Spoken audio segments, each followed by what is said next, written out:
El arte del siglo XIX conoció un ritmo muy rápido en la sucesión de estilos.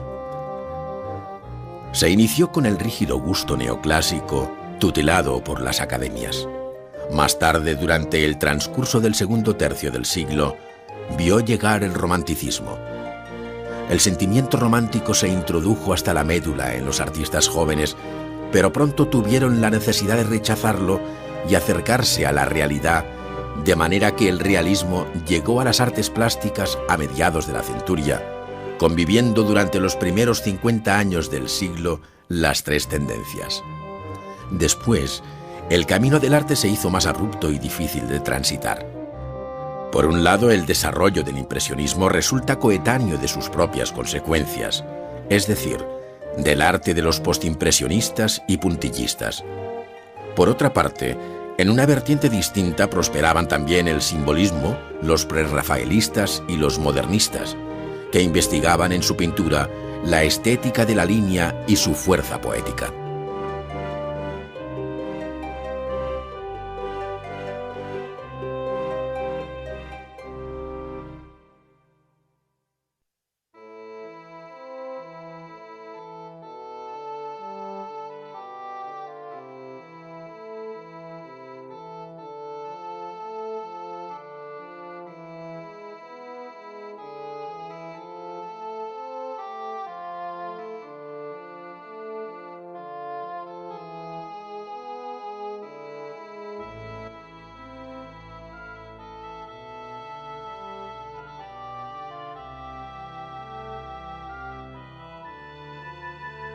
Como por aquel sitio había en las orillas mucho arbolado, la sombra de los árboles daba al agua un fondo por lo general de verde sombrío, pero que algunas veces, al volver nosotros en una tarde tranquila después de un tiempo tormentoso, veía yo de azul claro y crudo, tirando a violeta, tono de interior de gusto japonés.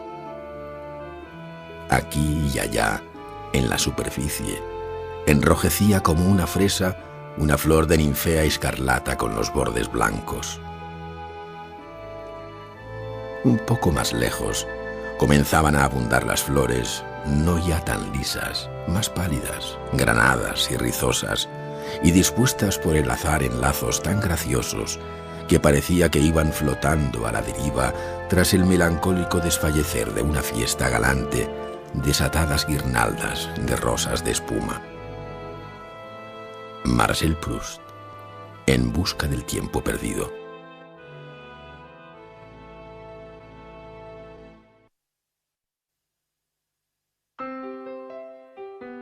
Todos los movimientos artísticos que se generaron a lo largo del siglo XIX contaron con grandes maestros. Ingres defendió todavía en su pintura, aunque de forma muy personal, los viejos presupuestos del clasicismo. Delacroix implantó un romanticismo sin tibiezas, con su arrebato y su orgía cromática. Después, Courbet recuperó la antigua fórmula realista para reflejar en sus cuadros aquella sociedad plena de matices y cambiante que le rodeaba. Un realismo que, a decir verdad, culminaría con Manet y los impresionistas, los cuales, alentados por las experiencias del inglés Turner, llenarían de luz las escenas más cotidianas. Y por fin, los pintores encargados de poner el broche de oro al viejo siglo XIX. Cézanne, Van Gogh y Gauguin, verdaderos precursores de los movimientos pictóricos que vio nacer el primer tercio del siglo XX.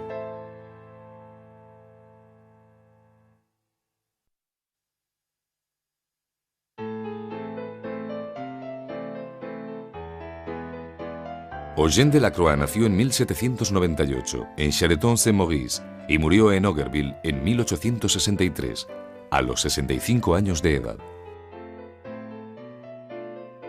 A los 17 años conoció a Géricault, que le impresionó profundamente y para el que posó como modelo en La balsa de la Medusa. Leyó mucho y sus preferencias literarias por Shakespeare, Walter Scott y Goethe le ayudaron a tener un concepto filosófico, poético e idealista de la vida, el mismo que plasmaría pronto en sus lienzos. De los 26 a los 32 años pintó sus obras más esforzadas como La matanza de Quíos,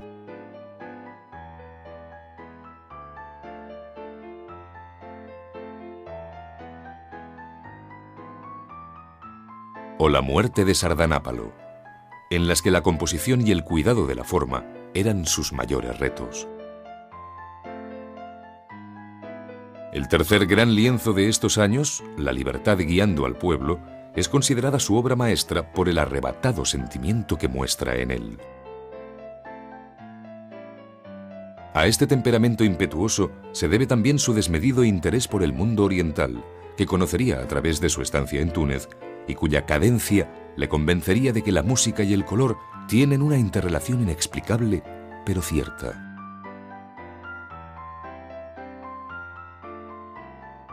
En sus perpetuas indagaciones sobre el color, creó la paleta romántica que contrastaría con la de los seguidores de David e Ingres. Huyó de los colores terrosos para imponer poco a poco tonos de gran fuerza expresiva, como los rojos anaranjados, los amarillos verdosos o los rojos púrpura. A veces llegó a sacrificar la forma en aras del color, característica que se fue haciendo más palpable en los cuadros finales que pintó en Champrosay, cumplidos ya los 60 años. En aquel retiro obligado, donde intentaba recuperarse de su avanzada tuberculosis de laringe, pintó asuntos de fábulas orientales, sin dejar de leer a los filósofos franceses, cuyas lecturas le consolaban de su inminente muerte.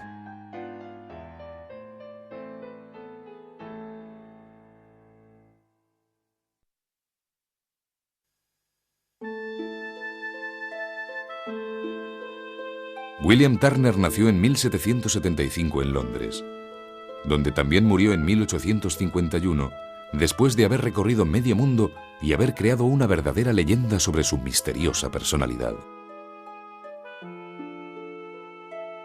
A los 14 años ya fue alumno de la Real Academia y expuso en sus salones a los 15 años.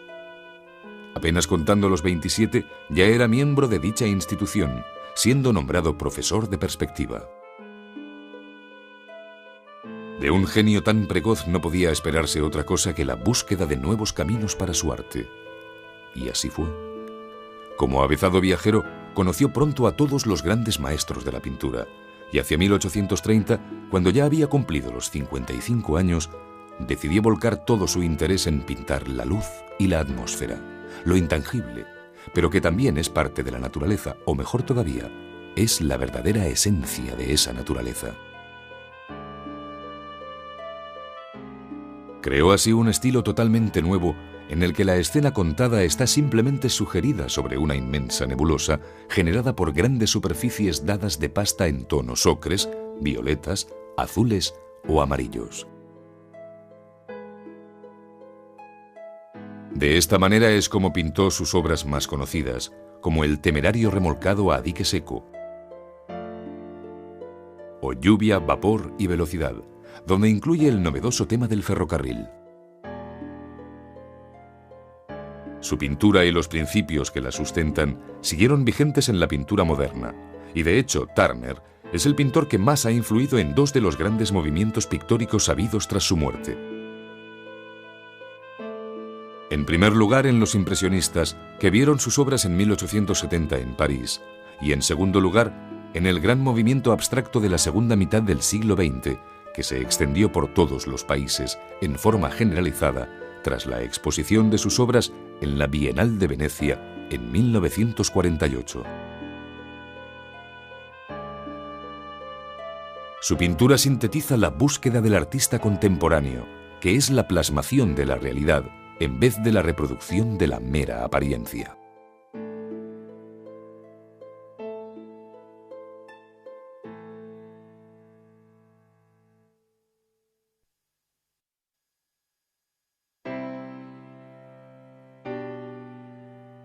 Vincent van Gogh nació en 1853 en Groot Zundert, al sur de Holanda, y murió a los 37 años en Others, de un tiro de escopeta que él mismo se había disparado, culminando así una existencia marcada por la locura. Comenzó a dibujar para calmar sus frecuentes crisis nerviosas y en 1880, contando ya 27 años, se matriculó en la Academia de Arte de Bruselas. Aún así, puede decirse que Van Gogh fue un autodidacta. En 1886 se trasladó a París, donde vivía su hermano menor, Theo, que fue quien velaría por él hasta su muerte. Allí conoció a los pintores impresionistas y él mismo inició su propia batalla para conseguir una nueva luz en los lienzos. Experimentó con los efectos cromáticos, yuxtaponiendo manchas de color en rojo-verde, azul-naranja y amarillo-violeta, buscando siempre los contrastes más violentos e intensos. Pasado un año, en 1887, marchó a Arles para enfrentarse a la luz mediterránea. Allí encontró definitivamente su estilo, con una pincelada larga e intensa que recorría el lienzo de arriba a abajo y de una parte a otra, sin cambio gradual alguno, para poner de manifiesto la naturaleza plana del lienzo. En Arles tuvo una estrecha relación de amistad con Gauguin, que terminaría con una de sus grandes crisis nerviosas durante la que, a raíz de una discusión, se cortó una oreja y se la regaló a una prostituta. Su hermano Theo internó a Vincent en 1889 en Saint-Rémy, donde siguió pintando y reflejando en sus lienzos los altibajos de su terrible enfermedad. Los últimos meses de su vida los pasó en Auvers, atendido por el doctor Gachet, a quien Van Gogh apreciaba sinceramente, como muestra en este entrañable retrato suyo. Su suicidio en 1890 quiere explicarse por la boda de su hermano Theo, tras la que se sentiría demasiado solo en este mundo que le era tan hostil.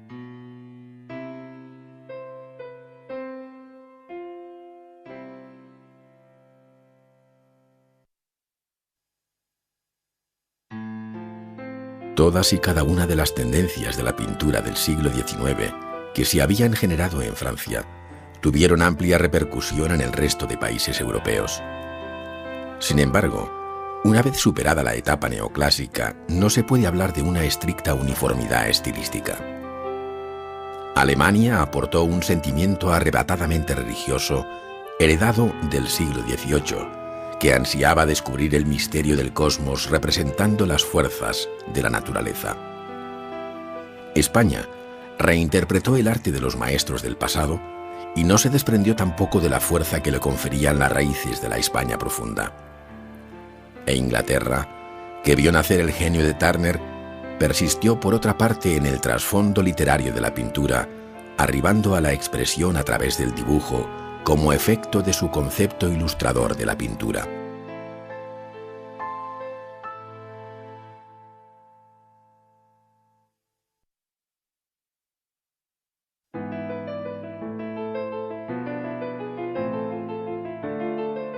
Francia protagonizó la nueva concepción del arte desde finales del siglo XVIII.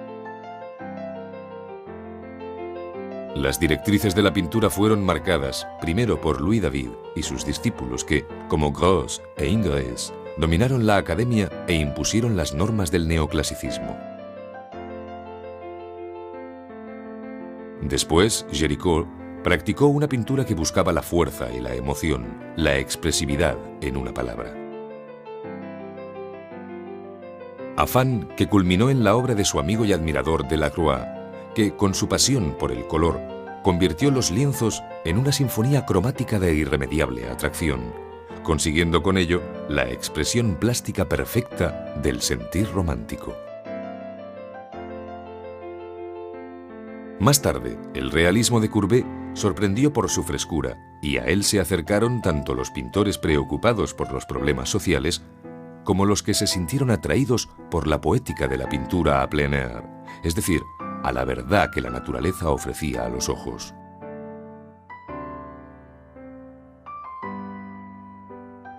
Así, Corot animaría a sus alumnos a salir al aire libre a pintar, ayudando con ello a la gestación del impresionismo. Claude Monet Encabezó este famoso movimiento pictórico en el que militaron desde un principio Sisley, Pissarro y Berthet-Morisot, y durante algún tiempo también Degas y Renoir. Por último, a fin de siglo, el impresionismo desembocó por una parte en el llamado puntillismo que defendieron Seurat y Signac, y por la otra en lo que se ha dado en llamar ambiguamente postimpresionismo, y que resume los logros de la pintura de los tres grandes maestros con los que se cierra la centuria. En primer lugar, Cézanne, que dedicó sus esfuerzos a conseguir la estructura geométrica del objeto pintado, preludiando el cubismo. Y después, Gauguin y Van Gogh, a quienes se debe la mayor fuerza expresiva del color, cuya técnica se perfeccionaría en el siglo XX, en el expresionismo alemán y el fauvismo francés.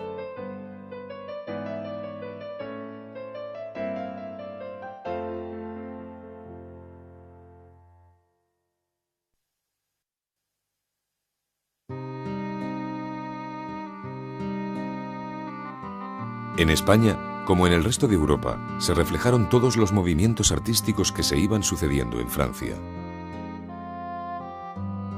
El neoclasicismo estuvo representado por José de Madrazo, como se muestra en el lienzo de La muerte de Viriato. Tras la Guerra de la Independencia, la presencia de Goya, que no moriría hasta 1828, marcó el gusto por el cuadro de género, que pervivió durante mucho tiempo. Y así, pintores como Alenza o como Eugenio Lucas recurrieron al pequeño cuadro de costumbres, que seguía teniendo mucha aceptación entre la clientela. En Eugenio Lucas es tan cercano el recuerdo de Goya que en muchas ocasiones su obra acaba confundiéndose con la del maestro aragonés. Paralelamente, la sociedad romántica fue asomándose también a los lienzos en una inacabable galería de magníficos retratos. Al tiempo, los pintores de historia, entre los que destacarían Eduardo Rosales y Francisco Pradilla, cubrieron grandes telas con espectaculares escenas inspiradas en la historia y la leyenda de la España medieval. La campana de Huesca, de Casado de Alisal, o la rendición de Granada, de Pradilla, dan la medida del teatral clímax de aquellas imágenes. Después, el realismo se encargó de traducir estos cuadros de fingida composición a duras escenas de la historia contemporánea, siendo paradigmático el lienzo de Gisbert, titulado Los fusilamientos de Torrijos. La ruptura con el pasado llega a España de manos de Mariano Fortuny, un innovador total al que una muerte temprana no permitió realizar cuanto deseaba. Amante de la luz, fue un precursor del plein air y su influencia y fama fueron internacionales. Después, en los últimos años, son los pintores españoles, como Nonell y Ramón Casas, que conocieron la bohemia parisina, los que traen aires nuevos a la pintura española. Novedades que se plasmaron también en los pintores paisajistas que conocieron el impresionismo, como Darío de Regoyos y Santiago Rusiñol.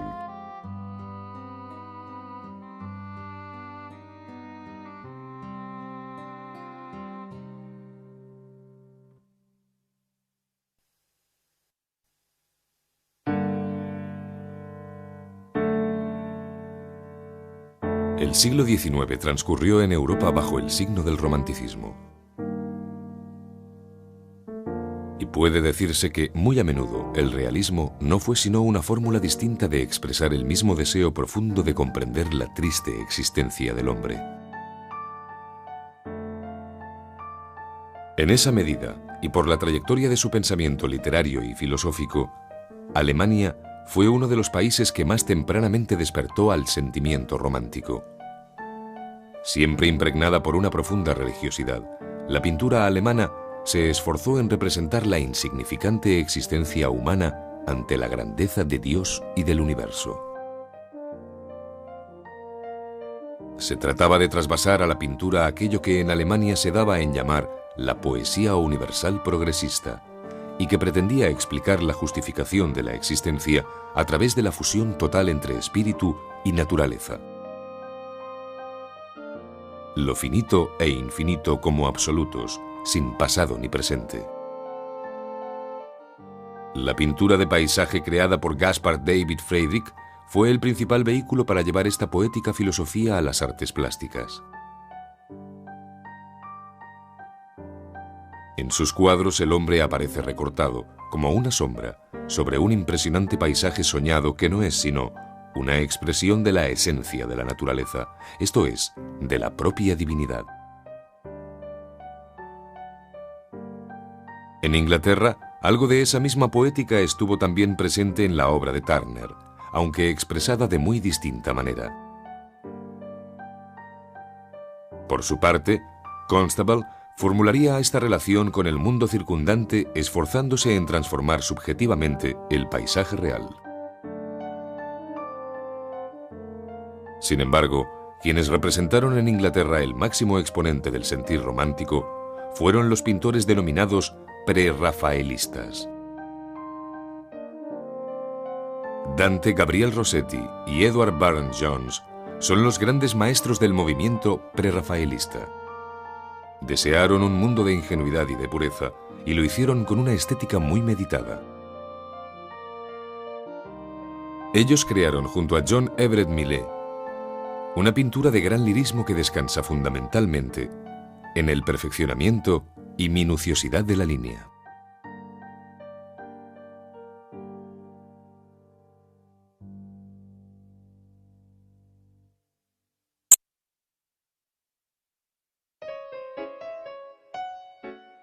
Los grandes cuadros de historia fueron los que destacaron entre los temas elegidos por los pintores del siglo XIX.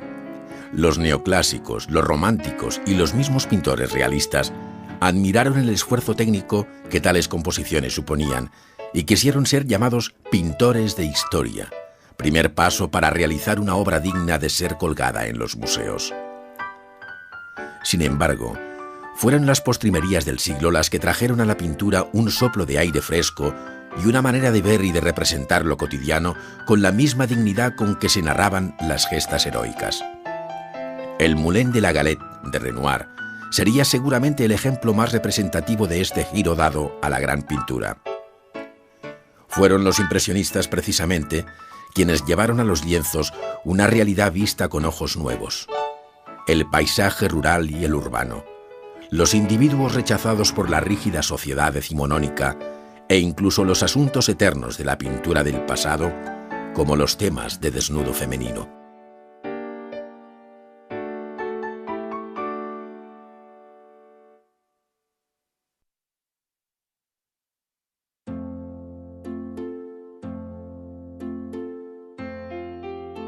La meta principal de los pintores impresionistas fue dominar el claro sobre claro, en contra del claroscuro tradicional, y en consecuencia tuvieron que aprender a captar al mismo tiempo la luz suave que tamiza los tonos, y también aquella otra cuya potencia destruye la forma. El reto era muy fuerte, y para conseguirlo se convirtieron en pintores de lo intangible y de lo efímero, de la bruma y del viento, del vapor, de la tormenta, de la nieve y de la lluvia misma. Verdaderos pintores del aire y de la atmósfera que rodea los objetos, más que de los objetos mismos. Investigadores de los efectos pictóricos de las luces frías del invierno o de las cálidas tonalidades de un atardecer. La arboleda y el jardín desaparecían al ser inundados por el implacable sol del verano, y los vivos colores de las flores se confundían entre sí. Los valores táctiles dejaron paso a los meramente visuales. Al observar los cuadros de paisaje impresionista, el ojo se llena de la alegría del color y se siente atraído por él, de tal manera que la forma se desdibuja y emborrona cada vez más. Las pinceladas se superponen las unas a las otras, el azul al rojo, creando el violeta, el rojo al amarillo, buscando los anaranjados. Y luego, el contraste brutal de los unos junto a los otros desplegando toda una teoría sobre la composición de los colores complementarios y los colores puros.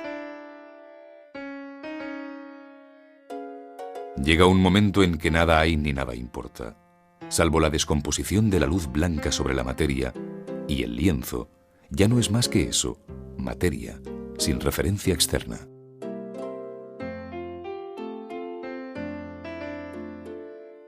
Paisajes sin horizonte, estanques sin orillas, jardines sin senderos.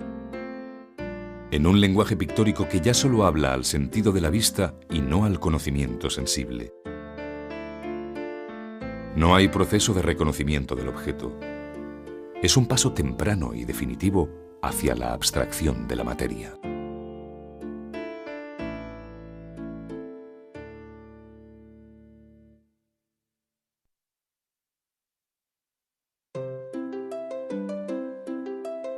El pintor impresionista representa a la mujer buscando en su imagen algo más que la fidelidad del modelo, y más también que la belleza de los miembros o del rostro. Lo que desea encontrar es el halo que la rodea y que él percibe. Busca la poética. A lo que en realidad aspira es a representar lo intangible, la esencia del eterno femenino. Unas veces lo encontramos en la delicadeza de las bailarinas de Degas, que esfuerzan su cuerpo para dominar la danza y que cruzan el espacio del escenario bañadas por la luz de las candilejas. Otras veces, en la más profunda intimidad de su hogar, es donde la mirada indiscreta del pintor nos la muestra. Pero la mujer también es la alegría del artificio. Envuelta en su bella apariencia de afeites y encajes, se asoma a los lienzos desde niña, engalanada de la cabeza a los pies. Jovencitas encantadoras que fascinan también al espectador con su franca e ingenua mirada desde el lienzo. Ellas suscitan la idea de delicadeza y fragilidad que Renoir explota excepcionalmente en su larga galería de retratos femeninos, sin, por ello, despreciar tampoco el desparpajo de su rotunda desnudez al pleno sol. Gauguin, en cambio, que también centra su pintura en la mujer, descubre en ella el símbolo del paraíso perdido. Las tahitianas, con su desnudez y su ingenuidad, transmiten al espectador la belleza de la simplicidad formal, al mostrarse encerradas en los fuertes trazos de un dibujo que las perfila y recorta sobre el fondo. Pero quizá una de las más sorprendentes interpretaciones del eterno femenino, en estos años finales del siglo XIX, sea la que dieron dos mujeres pintoras, Marie Cassatt y Berthe Morisot. Ambas captaron perfectamente ese imperceptible halo de la feminidad y lo expresaron a través de la ternura representada por la maternidad.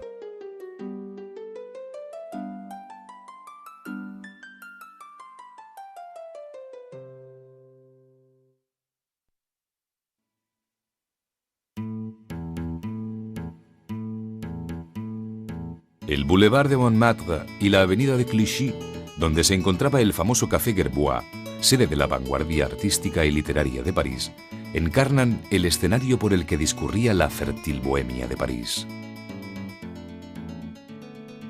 Muchos artistas se alimentaron con su savia y en ella se inspiraron para realizar sus cuadros. De día y de noche visitaban aquellos lugares con la alegría, a veces, de su extrema juventud. Literatos y artistas de la farándula, alcohólicos, heroinómanos y suicidas bebedores de ajenjo, todos se daban la mano en un esperpéntico espectáculo que ningún artista despreció como tema de sus obras.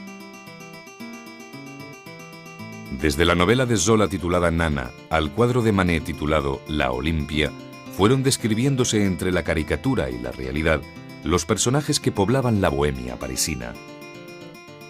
Libros y lienzos dejaron constancia de su vida desordenada.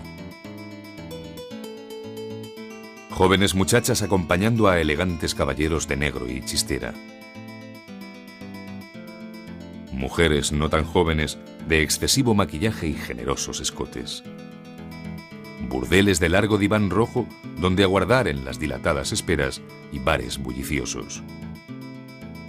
A veces, Quienes se asoman al lienzo en estas escenas nocturnas son rostros conocidos, como el de la gran cantante Yvette Guilbert o el de Jeanne Avril, la más frenética y excitante de las bailarinas del Moulin Rouge. Todos los pintores aprovecharon aquella insólita galería de artistas de los cafés cantantes, del cabaret y del circo, que presentaban cada noche el espectáculo de su propia existencia. Pero ninguno de los artistas estuvo tan implicado en la bohemia parisina como Toulouse-Lautrec. A sus lienzos se asoman todos los asiduos de la noche, desde las viejas prostitutas de los bares inmundos hasta los grandes señores, como este importante banquero, Monsieur Fourcade, retratado por Toulouse en el baile de máscaras de la ópera.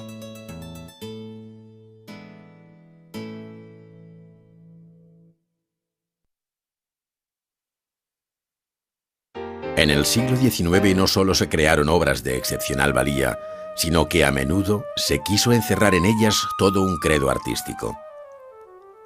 En ocasiones fue el propio pintor quien deseó realizar conscientemente obras provocadoras que significaran la ruptura con el arte oficial del momento. Otras veces fue la crítica posterior quien encontraría en las pinturas el manifiesto de un nuevo sentimiento artístico.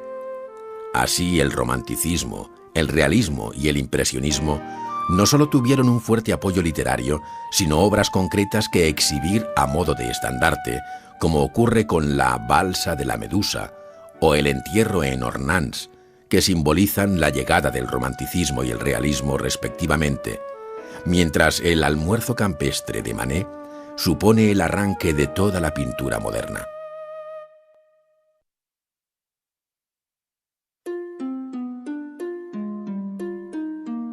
El lienzo titulado La Balsa de la Medusa, pintado por Théodore Géricault en 1819, se conserva en el Museo del Louvre y mide 5 metros de alto por más de 7 de ancho.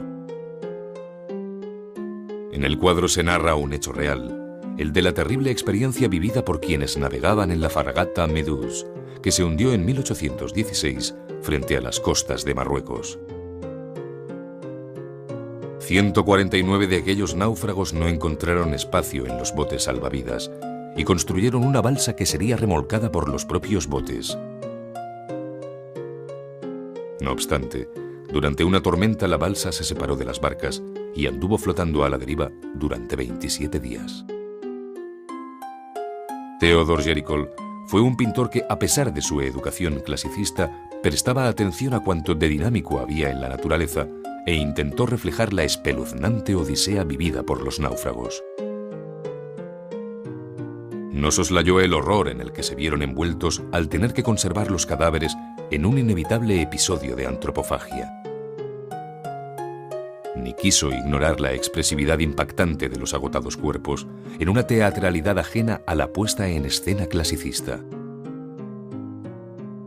Por todo ello, esta obra está considerada como un hito que marca el paso de la pintura neoclásica a la pintura romántica. Las gamas ocres, que proporcionan una tonalidad neutra al cuadro, arropan la sombría tristeza de los personajes, resignados ya algunos de ellos a su destino, mientras otros sacan fuerzas de flaqueza por seguir adelante. El dramatismo del cuadro prevaleció ante cualquier norma académica, y Géricault, que había realizado numerosos bocetos para su realización, se decidió por esta composición en fuerte diagonal, marcada por los propios cuerpos enredados los unos a los otros y por esa luz que niega el color. Luz blanca, fría y sin matices, que hace más temible y más feroz el mar embravecido que les rodea.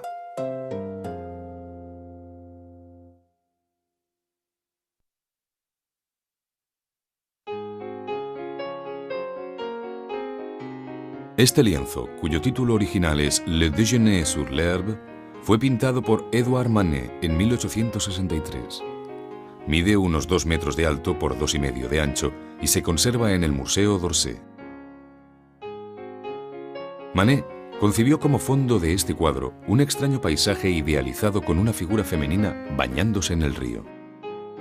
Era un escenario inventado donde ubicar sus 3 figuras principales, de perfiles tan marcados que, a causa de ello, los personajes quedan aislados y ajenos los unos a los otros. Han disfrutado de un almuerzo juntos, según nos insinúa un cesto de frutas caído entre los restos de comida del mantel. Una presencia inesperada interrumpe la sobremesa y la pareja de la izquierda gira el rostro hacia el espectador.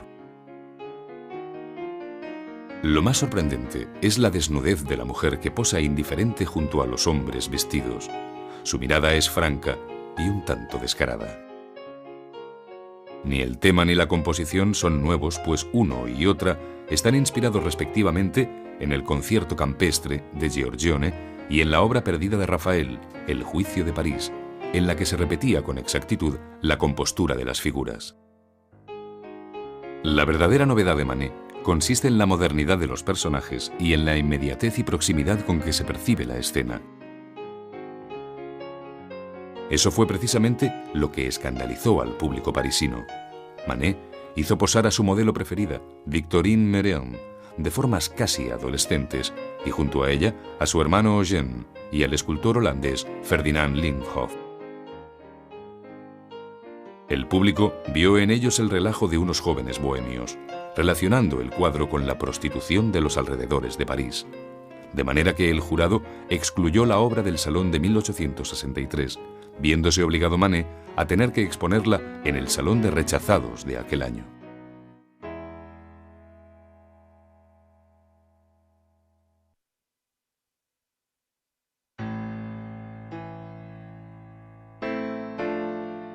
El entierro de Ornans es un lienzo grande, más de 3 metros de alto por más de 6,5 de ancho, que se conserva en París, en el Museo d'Orsay. Gustave Courbet lo pintó en 1849, y por su temprana fecha, y por el talante con que el tema fue abordado por el pintor, el cuadro es un verdadero manifiesto de la pintura realista.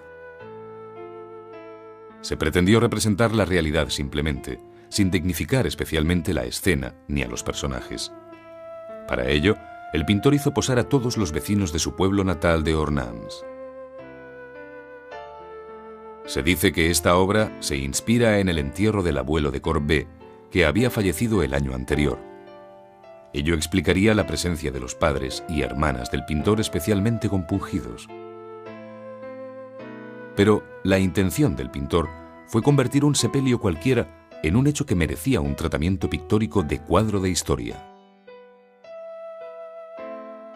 Posaron el alcalde, el cura, los monaguillos, el enterrador, los sacristanes e incluso 2 ancianos con ropajes del siglo XVIII. También un perro colaboraría a dar mayor credibilidad a la escena. El paisaje ayuda a narrar fríamente la realidad, porque el cementerio, recientemente construido, era semejante a un páramo, y en su horizonte se perfilaban la Roche du Mont y la Roche du Château. El resultado de todo el conjunto parece encerrar algo de bufo o grotesco. Los personajes se dividen en 2 grandes grupos, el de la izquierda con los porteadores del féretro, acólitos, cura y sacristanes, que están haciendo su trabajo, y el de la derecha con el duelo de amigos y deudos. Separándolos, la figura del enterrador con una rodilla en tierra. En uno y otro grupo, las miradas se entrecruzan, se desvían, todos rehúyen mirar lo profundo de la fosa. De este cruce de miradas también participa el espectador, porque mientras el portador de la cruz le mira con fijeza desde el fondo del cuadro, el espectador dirige la vista hacia los monaguillos por la luz blanca que hace destacar los rostros infantiles. El cuadro escandalizó en París porque fue el primer revulsivo de una sociedad acostumbrada a la inspiración exclusivamente literaria de la pintura romántica.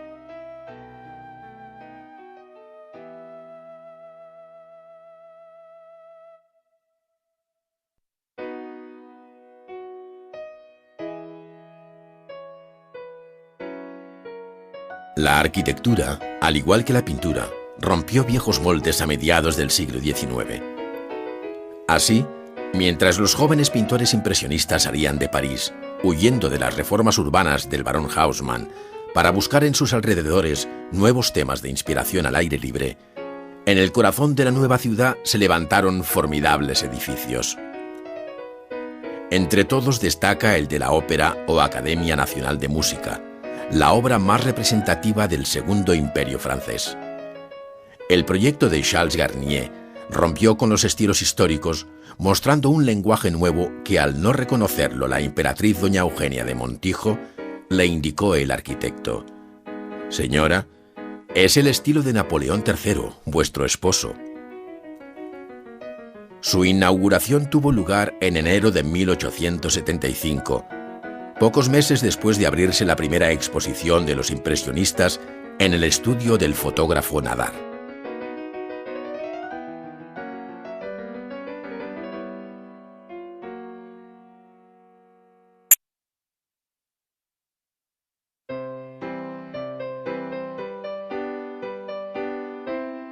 La pincelada como gesto físico y el pincel como vehículo del color conoció a lo largo del siglo XIX una honda transformación desde la meticulosa técnica enseñada por la Academia de Bellas Artes hasta la libre factura fomentada por los distintos talleres en los que se formaron los pintores impresionistas. De este modo, la pintura fue abandonando la paciente labor de acariciar las superficies en las que el dibujo, el color, la luz y los matices se definen y apuran sobre el lienzo para ofrecer una imagen aparentemente inacabada sobre la tela, pero fundida en la retina del espectador que la observa a distancia.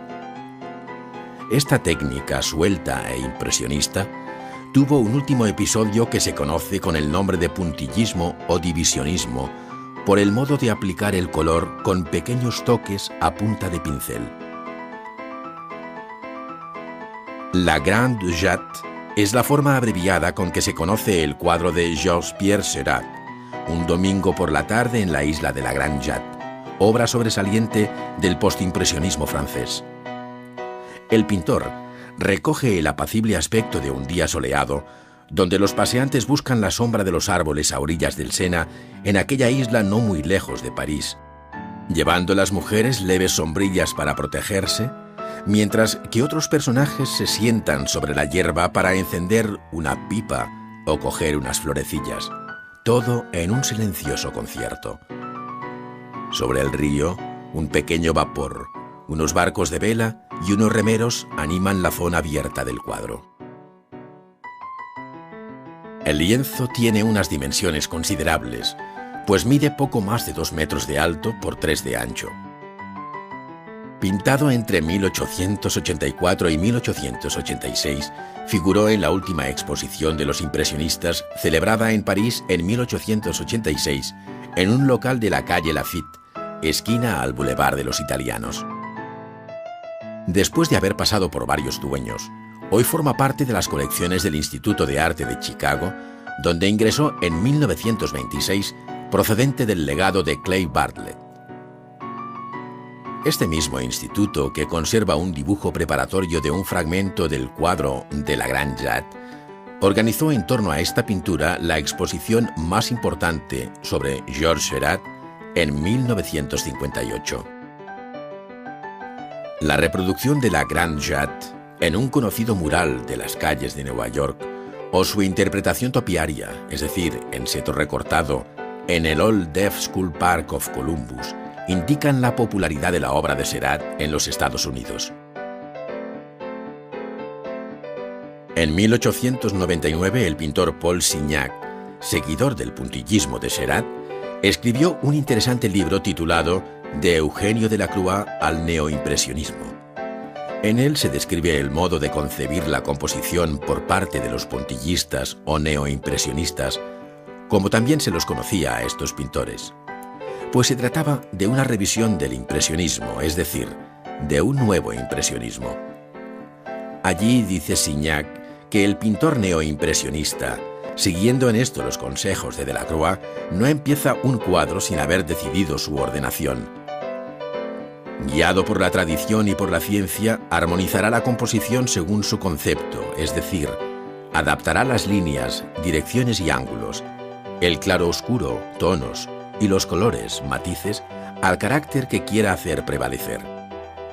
La dominante de las líneas será la horizontal para la calma, ascendente para la alegría y descendente para la tristeza, con todas las líneas intermedias para figurar las demás sensaciones en su infinita variedad. Con esta declaración se entiende mejor la composición de la Grande Jatte, donde, efectivamente, la sensación de calma y silencio como estado anímico se alcanza por el equilibrio producido entre los elementos horizontales y verticales, así como las posiciones de los personajes que se presentan en posiciones absolutas, de riguroso perfil o de frente, siendo muy escasas las líneas oblicuas que darían entrada a las llamadas sensaciones intermedias. El impresionismo supuso un golpe de gong en la historia de la pintura, generando en su entorno opciones diversas, como la que representa el llamado neoimpresionismo de Seurat.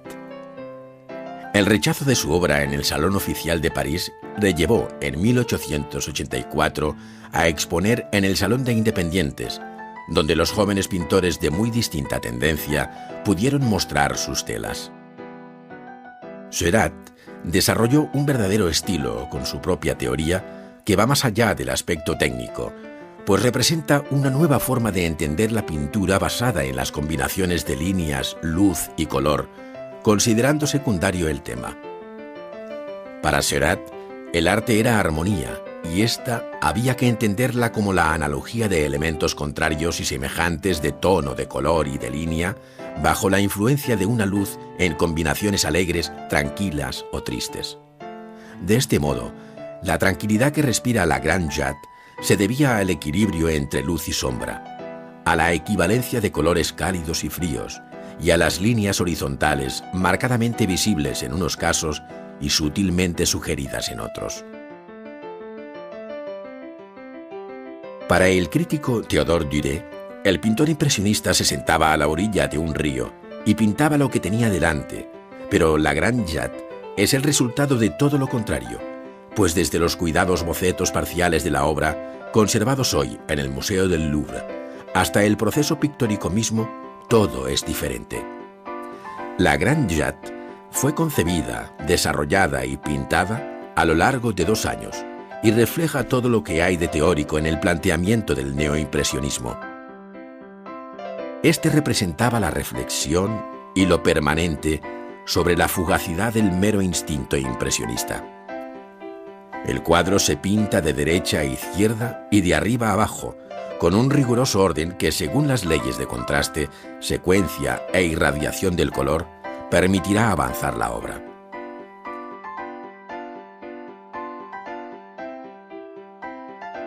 Los colores se aplican en su estado puro, sin mezclarlos en la paleta. Cada pincelada, decía Signac, cogida pura de la paleta, permanece pura en el lienzo, y es sobre el lienzo donde se desarrolla aquel proceso científico buscando la gradación del color que se aclara con el blanco.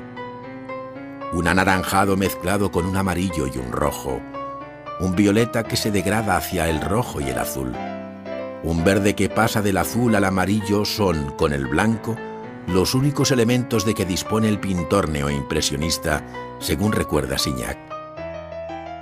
Pero por la mezcla óptica de estos pocos colores puros, variando su proporción, se obtiene una cantidad infinita de matices. Por este camino, los ritmos y concordancias cromáticas del neoimpresionismo convierten la pintura en poesía.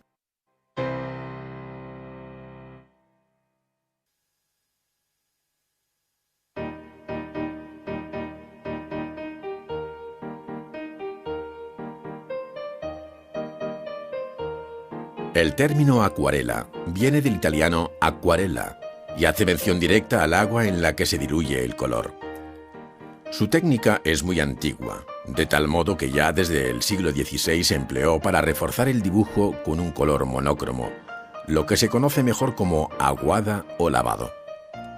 Pero fueron muy pocos los artistas que entonces utilizaron la acuarela como una técnica pictórica propiamente dicha, ya que ésta no conocería su mayoría de edad hasta los siglos XVIII y XIX. Entre los precursores de esta técnica sobresale el alemán Alberto Durero, quien dejó una excelente serie de acuarelas con asuntos tomados del natural, en las que a la vez que pinta, dibuja con la punta del pincel. Así puede verse en esta copia que hace el pintor de un lirio cuyo original de Durero, hecho en 1508, muestra el rigor analítico de aquel maestro del que decía Erasmo de Rotterdam que pintaba hasta lo que no se podía pintar.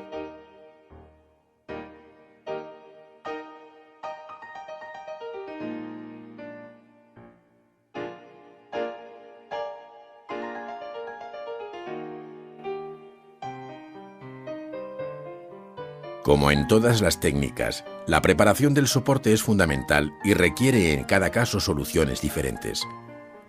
Para la acuarela se emplea un papel hecho con trapos en un delicado proceso de elaboración a mano, hoy sustituido por papel, cuya pasta es esencialmente pulpa de madera y fabricado a máquina.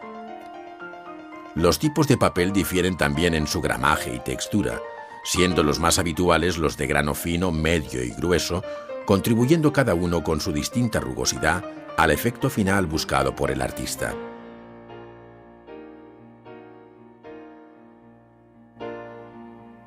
En la ejecución de la acuarela, interesa que el papel esté tensado al máximo para que no se deforme al aplicar el color disuelto en agua, para lo cual se sigue un sencillo procedimiento que consiste en sumergirlo largo tiempo en un recipiente con agua hasta asegurarse que queda bien empapado.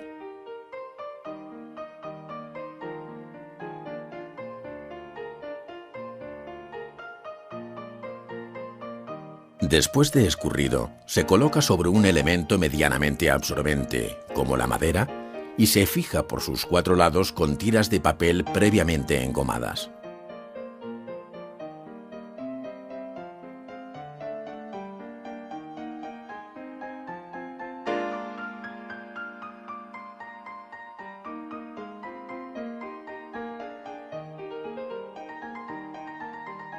Una vez seco, el papel queda terso e indeformable, preparado para dibujar y pintar sobre él.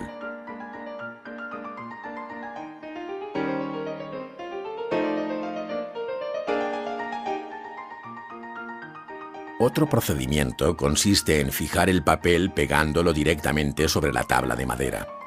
Para ello, después de dar una mano de goma al soporte y ajustar el tamaño del papel al de la tabla, se coloca encima otra de igual tamaño para que el efecto de prensa que se pretende sea igual por toda la superficie.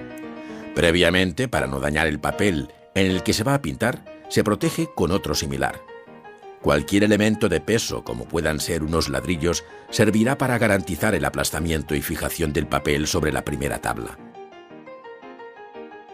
Transcurrido un tiempo prudencial y retirada la prensa, se eliminan las barbas del papel con un instrumento cortante, quedando listo para pintar a la acuarela.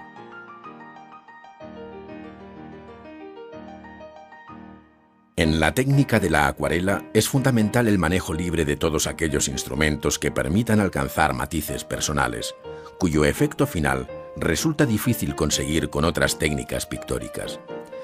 Bien sea con el pincel, bien con la brocha plana.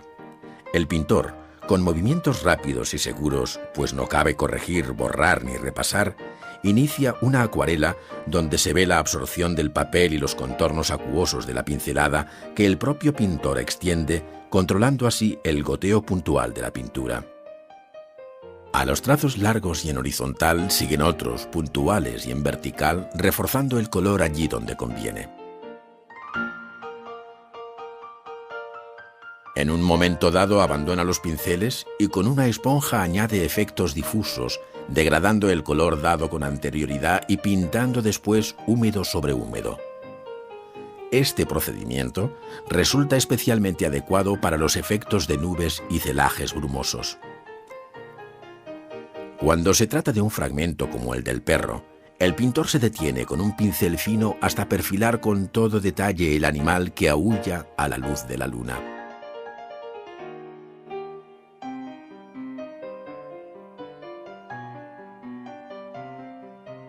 Para dar más fuerza al astro de la noche, el pintor coge un bisturí o similar y no duda en producir unos cuidadosos cortes hasta sacar el blanco del papel, como hizo el inglés Turner en El amanecer tras el naufragio de hacia 1841, que es la acuarela que aquí se copia.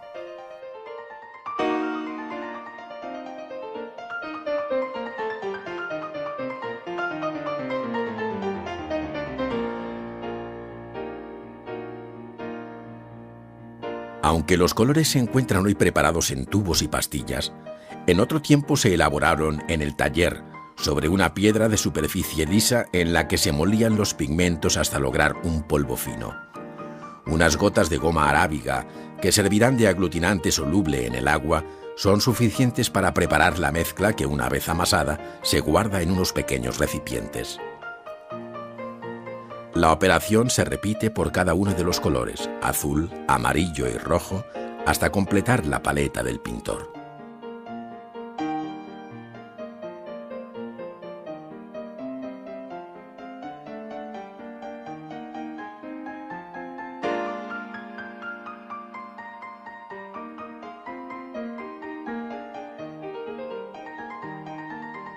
De nuevo es Turner a quien se acerca nuestro pintor para imitar su técnica en la que con una brocha plana apenas si tiñe la superficie del papel. Son varias pasadas en las que por transparencia va fijando el cielo de un paisaje que apenas si percibimos nosotros por su inmaterialidad, pero que el maestro controla en una mirada que capta sus luces y efectos.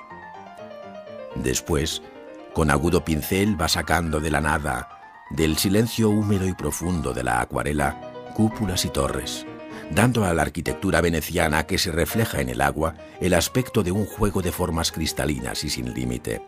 El pintor no pinta ni describe, sino que evoca, sintetiza y transmite la levedad poética y vaga de la pintura a la acuarela.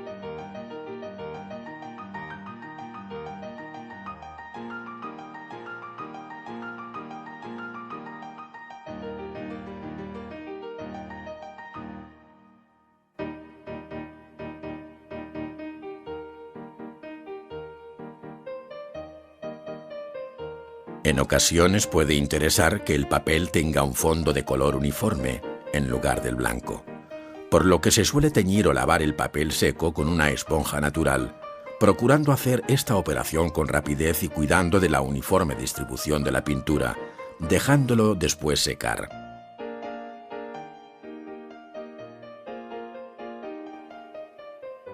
Otro procedimiento consiste en sumergir el papel en un recipiente con agua ya coloreada, para que absorba el pigmento, obteniendo así fondos que ayudan a obtener diferentes efectos.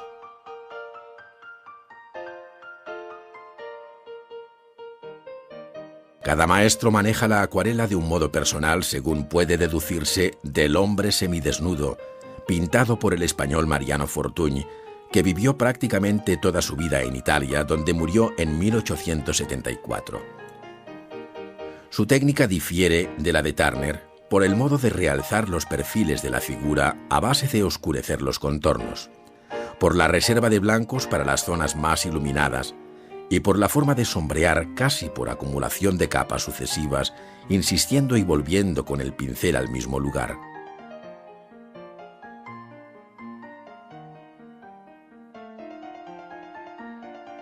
Esto nos lleva a recordar la técnica más tradicional del óleo, aunque los instrumentos, soporte y color pertenezcan de lleno a la acuarela jubilosa, mojada y transparente, como la definiera el gran poeta Rafael Alberti.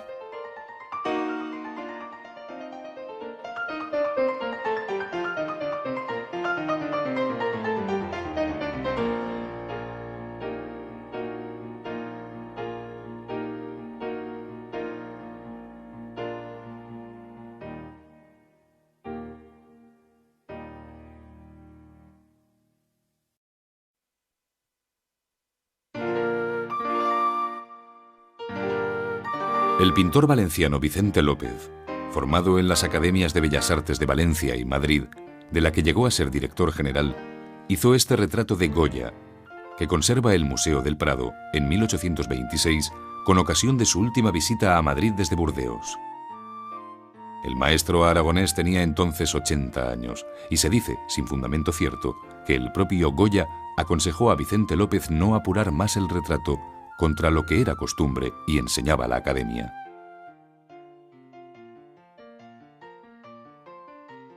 A la edad de 76 años, el pintor francés Jean-Dominique Ingres, formado en la Escuela de Bellas Artes de París y pensionado en Roma, hizo este autorretrato con destino a la Academia de Amberes, que en 1856 le había acogido como miembro.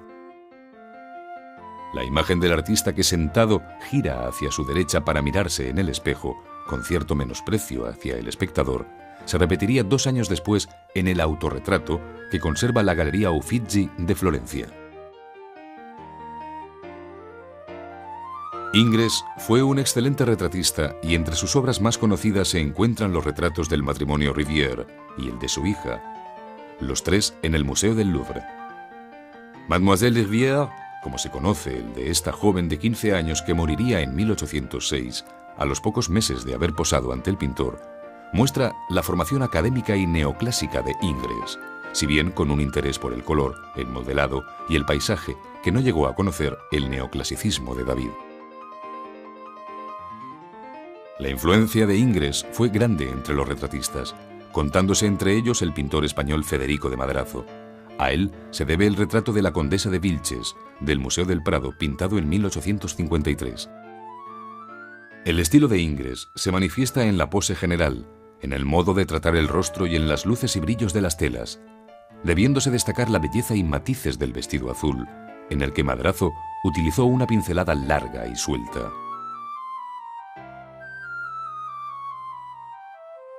La pintura de Manet, rechazada por sus coetáneos, encontró el apoyo en Emilio Zola, cuyo naturalismo literario venía a coincidir con la visión del pintor. En agradecimiento, Manet le hizo este retrato que, expuesto en el Salón de 1868, se conserva en el Museo d'Orsay de París. Una estampa japonesa, el boceto de la Olimpia de Manet y un grabado con los borrachos de Velázquez evidencian los gustos e inquietudes del pintor. El pintor ruso Ilya Repin, formado en la Academia de Bellas Artes de San Petersburgo, donde llegaría a ser profesor, es uno de los artistas más representativos del realismo ruso. Además de temas de contenido social, hizo los retratos de los músicos y escritores contemporáneos más célebres de su tiempo, destacando el del gran compositor Mussorgsky, el autor de cuadros de una exposición. El retrato lleva la fecha de 1881, esto es, el mismo año de su muerte, evidenciando su rostro los estragos producidos por el alcohol. Paul Cézanne tuvo una formación muy peculiar, pues no consiguiendo ingresar en la Escuela de Bellas Artes, acudió a la Academia Suiza, donde se encontró con algunos de los futuros pintores impresionistas. A pesar de haber expuesto con ellos, nunca se consideró impresionista, modelando el volumen de los objetos con planos de color y una valiente y suelta pincelada sin fundir. Así ocurre en el retrato de Joaquín Gasquet, pintado hacia 1896 y hoy en el Museo Nacional de Praga. La vocación por la pintura del holandés Vincent van Gogh fue sin duda tardía pero fecunda. Una parte considerable de su obra la componen sus autorretratos, de los cuales conocemos 37 versiones al óleo. Este del Museo d'Orsay es de 1889, el mismo año en que se internó en el asilo de Saint-Rémy, unos meses antes de su suicidio. La contenida energía de su expresión se ve acompañada por una pincelada larga y sinuosa, igualmente autobiográfica. En el Museo del Prado se conserva esta galería de retratos conocida como La lectura de Zorrilla en el estudio de Esquivel, pintado en 1846 por Antonio Esquivel, uno de los mejores exponentes del romanticismo español. El joven Zorrilla lee unos versos ante los escritores y poetas románticos contemporáneos, no dudando en incluir a 2 de los más grandes pero entonces fallecidos, como el Duque de Rivas y Espronceda. Esquivel se autorretrata delante del caballete, donde está pintando un asunto religioso. En el Salón de París de 1870, el pintor y grabador Henri Fantin-Latour expuso esta tela hoy en el Museo d'Orsay. Con una visión apuradamente realista, el pintor representa el estudio de Batignolles, que tenía su amigo Manet. Este, sentado ante el caballete, está acompañado de aquel grupo que se reunía en el Café Gerbois para hablar de arte y literatura, entre los que se encuentran Renoir, Zola y Monet. Entre los cuadros rechazados por el Salón de París de 1855 figura El estudio del pintor, de Gustave Courbet, el padre del realismo francés. La obra, terminada en 1855, tiene unas medidas excepcionales, de unos 3,5 metros por 6, y se expone hoy en el Museo d'Orsay. Su interpretación no resulta fácil, pues el pintor quiso hacer una obra alegórica de contenido social, pictórico y literario de muy difícil conjunción. Courbet escucha probablemente los poemas que lee Baudelaire a la derecha, mientras pinta un paisaje de memoria ante la mirada atenta de un niño y de una mujer desnuda. El desnudo femenino se abordó en el siglo XIX desde varias perspectivas, correspondiendo la versión más tradicional a Ingres, la gran odalisca del Museo del Louvre, expuesta en el Salón de 1819 y pintada en 1814, entronca con la serie de desnudos que desde Giorgione y Tiziano ha conocido la historia de la pintura. Ingres, en un momento de influencia italiana, intentó fijar aquí un canon ideal de belleza, donde las líneas sinuosas y un modelado suave y extremadamente cuidado se interpretan con la devoción de un amante, según expresión de Baudelaire. Pintado en 1863 y expuesto en el Salón de 1865, el cuadro de la Olimpia de Manet provocó un serio escándalo por considerarlo una provocación. En realidad, el pintor no hacía sino actualizar el tema del desnudo femenino, pudiendo establecerse incluso claros paralelismos con la Venus de Urbino de Tiziano.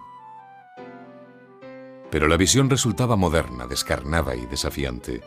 No era una mujer de otro tiempo, no era una diosa, sino una mujer con los rasgos vulgares de un rostro que pudiera verse en una calle de París, actualmente en el Museo d'Orsay. Raimundo de Madrazo, hijo de Federico de Madrazo, se dedicó, como su padre, al retrato, alcanzando fama sus retratos femeninos. Establecido en París desde 1860, pintó a varios modelos profesionales, como Mademoiselle Aline Masson, que en ocasiones posaron para el pintor, como se ve en el cuidado lienzo llamado Después del baño, que se encuentra en el Prado, firmado pero sin fecha. La visión impresionista no se ciñó al paisaje, abordando temas clásicos como el del desnudo femenino. Augusto Renoir pintó en 1876 este torso de mujer al sol, hoy en el Museo d'Orsay, estudiando la figura al aire libre, bajo una luz natural donde el sol hiere el cuerpo de forma discontinua a través del ramaje. La pincelada suelta y el modo de aplicar el color hizo decir a los enemigos del impresionismo que se trataba de un montón de carne en descomposición. En el Museo del Louvre se conserva la tela conocida como Mujeres de Argel, pintada por Eugenio Delacroix y expuesta en el Salón de París en 1834. Se trata del interior de un harén al que pudo entrar el pintor cuando visitó Marruecos acompañando al embajador francés, conde de Mornay.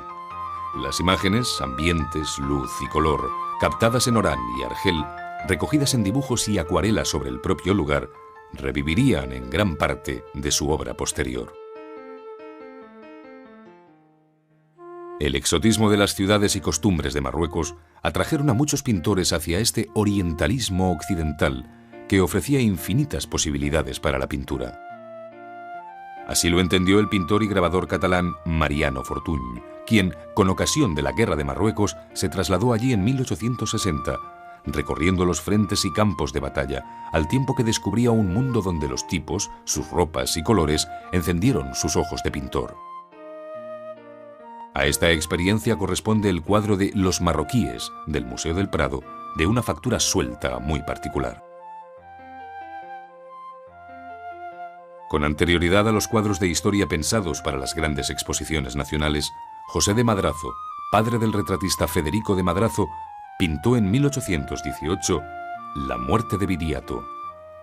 El gran lienzo, hoy en el Prado, fue pintado en Roma y adquirido por Fernando VII.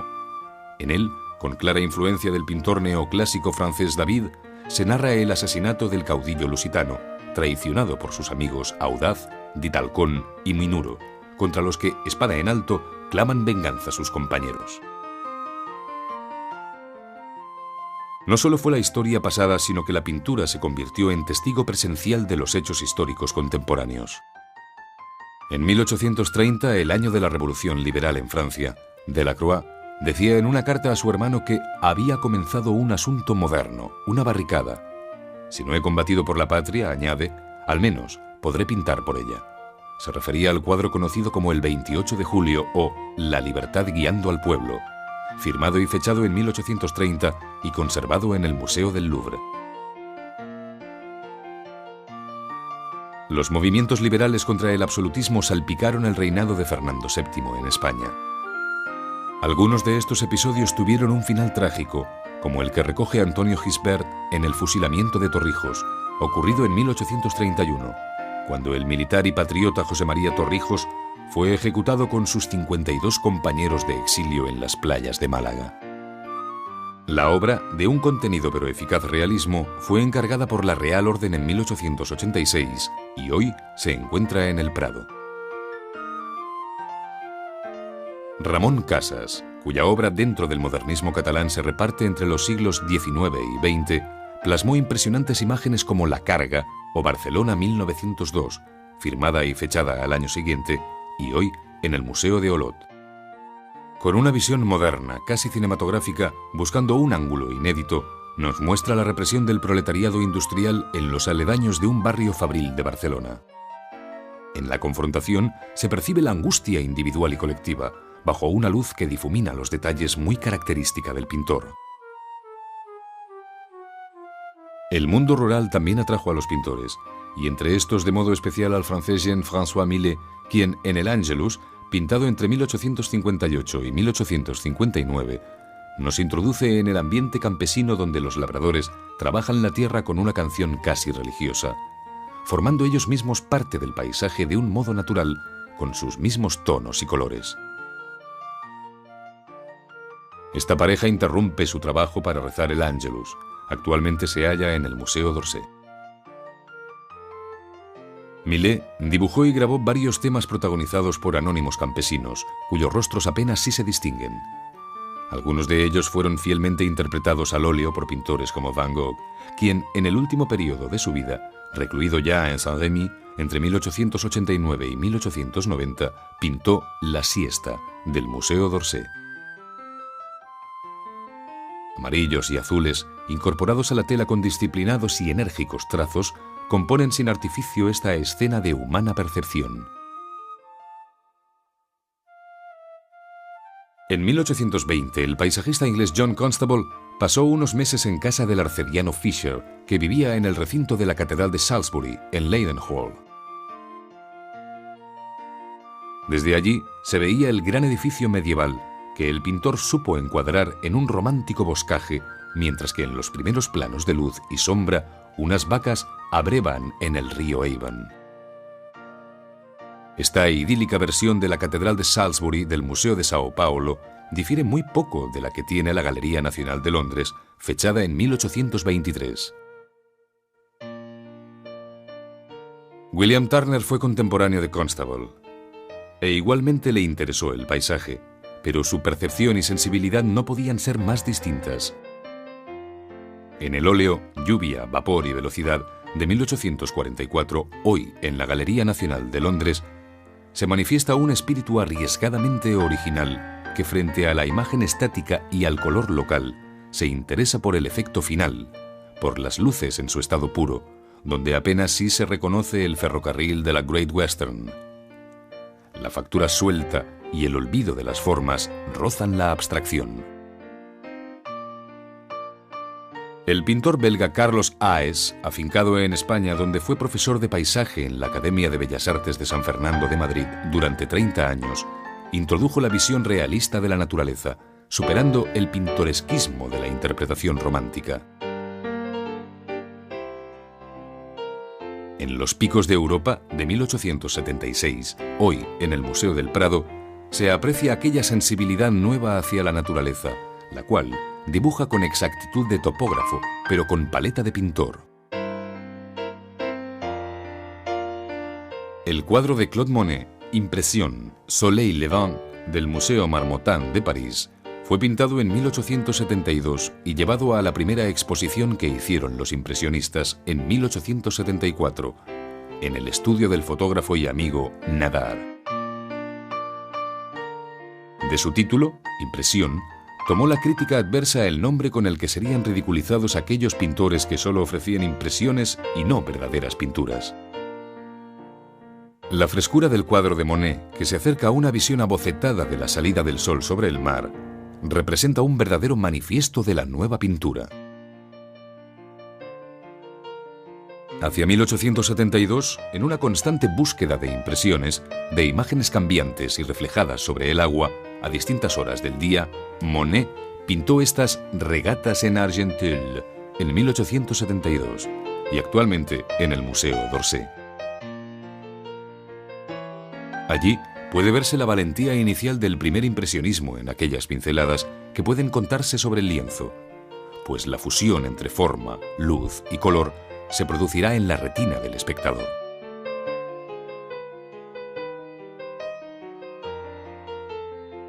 El impresionismo fue conociendo varias fases en manos de sus propios creadores. Así Monet, en 1899, inicia la serie de los nenúfares con este lienzo de la Galería Nacional de Londres llamado Estanque con nenúfares o ninfeas. Es un pequeño rincón del jardín de su casa de Giverny, en el que mandó colocar un puentecillo de orientalizante carácter. La pincelada se ha hecho menuda y el color ha derivado hacia otra gama de verdes y azules violáceos, lejos de la pincelada ancha y larga de años atrás.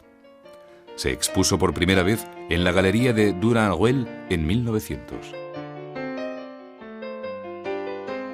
Pese a su apellido inglés, Alfred Sisley es uno de los máximos representantes del impresionismo francés.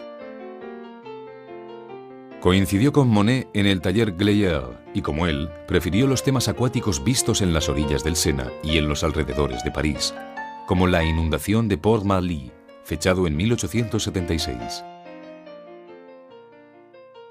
Se expuso por primera vez en la segunda exposición de los impresionistas de aquel mismo año, en la Galería de Durand-Ruel de la calle Le Pelletier, provocando de nuevo críticas tan adversas como torpes. Actualmente en el Museo d'Orsay.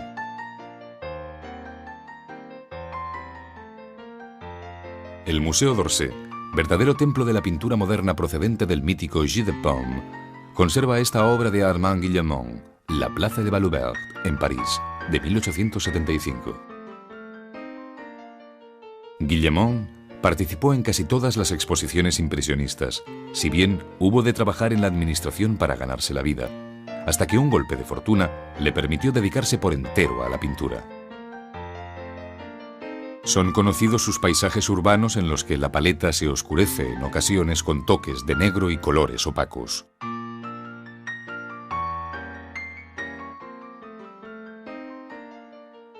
Camille Pissarro, pintor francés nacido en la isla de Santo Tomás, en las Antillas, y trasladado a París, dijo de sí mismo que su vida se confundía con la del impresionismo, y en efecto, fue el único pintor que participó en todas las exposiciones de los impresionistas entre 1874 y 1886. El Puente Nuevo de París, pintado en 1902 y hoy en el Museo de Bellas Artes de Budapest, muestra en la pincelada aquellos pequeños toques de punta de pincel aprendidos de Seurat y Signac.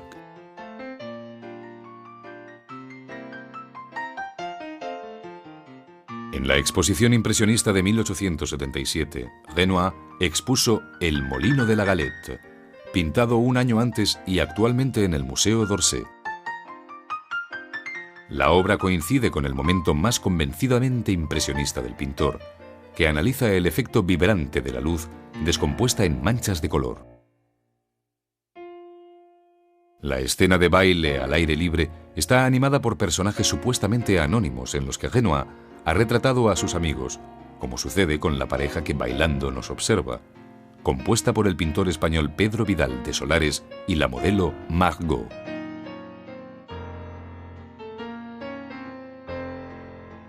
Tras la visión fugaz del impresionismo, otros artistas más jóvenes reaccionaron devolviendo a los temas pictóricos la solidez y corporeidad perdida, aunque sin renunciar a la pincelada suelta ni a la visión moderna de la pintura. Entre ellos se cuenta Paul Cézanne, autor de Los jugadores de cartas, del Museo d'Orsay, obra pintada entre 1885 y 1890, y resultado final de una serie larga de bocetos preparatorios. Hay que destacar las pinceladas pastosas y cargadas de color, que producen fuertes contrastes entre unos tonos y otros.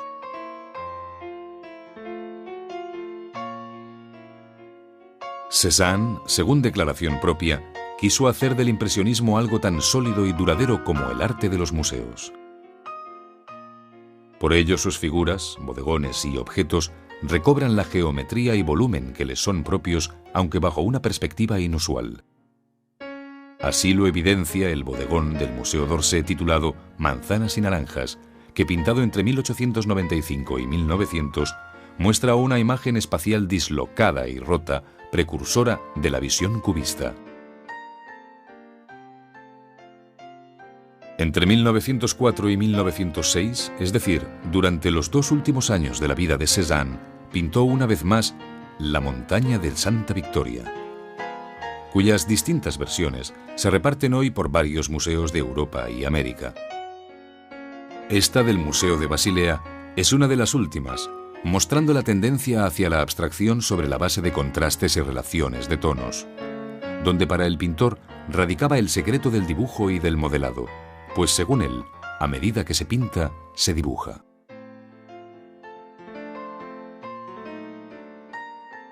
En la Galería Nacional de Praga se encuentra una de las telas que Van Gogh pintó durante su reclusión en el asilo de Saint-Rémy en 1889. En la correspondencia mantenida entonces con su hermano Theo, el pintor recoge la emoción sentida ante el paisaje que rodea el asilo de donde sale este campo de trigo. Van Gogh describe el color y personalidad de los cipreses recortados sobre el azul del cielo en una inseparable mezcla de sentimientos anímicos y cromáticos.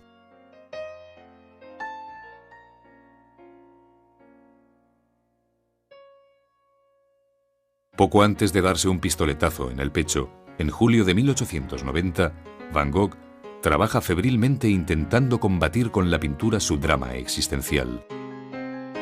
En La noche estrellada del Museo de Arte Moderno de Nueva York, pintada entre mayo y julio de aquel fatídico año, se pone de relieve la angustia vital que afecta al artista. La noche, iluminada con una apocalíptica constelación, resulta bella e inquietante a la vez, pues el color y las largas pinceladas dan lugar a una visión expresionista que parece predecir un último amanecer.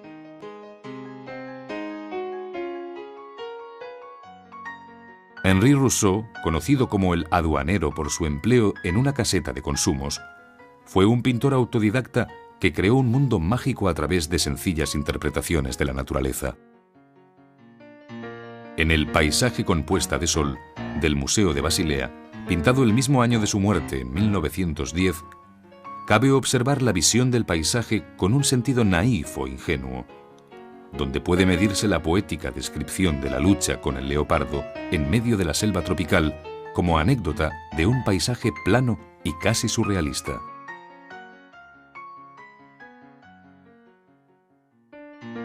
La visión primitiva y elemental de Rousseau influyó en pintores como Gauguin, quien en los últimos años de su vida abandonó París para instalarse en Tahití en 1895. Allí llevó una vida mezclada con la población indígena que se convirtió en el tema recurrente de sus pinturas, como en este lienzo titulado Nafea Faa y Poipo, de 1892, cuya traducción es ¿Cuándo te casas? La obra, en el Museo de Basilea, muestra la sólida síntesis que del paisaje, de las figuras y del color ha hecho Gauguin, frente al análisis fugaz que había caracterizado al impresionismo.